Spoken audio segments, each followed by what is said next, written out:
Mantan Menteri Koordinator Bidang Politik, Hukum, dan Keamanan Mahfud MD ikut menanggapi polemik ijazah Jokowi.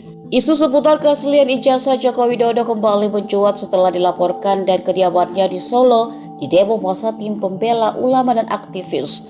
Dalam tayangan YouTube Mahfud MD yang memandang dari pihak Universitas Gadjah Mada tidak perlu terlibat dalam polemik ijazah Jokowi terlalu dalam. Sebab UGM hanyalah pihak yang mengeluarkan ijazah dan bukan memalsukan. Alumni UGM itu pun mengatakan jika pihak kampus hanya perlu menegaskan hal tersebut ke publik.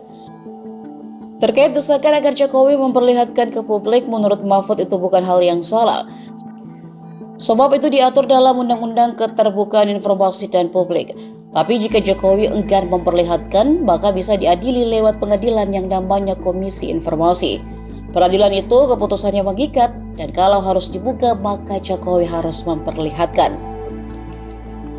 Dibuka di KPU ketika Jokowi mendaftar sebagai kepala daerah di Solo saat gelar Jambasi Dr. Andes Joko Widodo, kemudian berubah ketika jadi Presiden Insinyur Joko Widodo.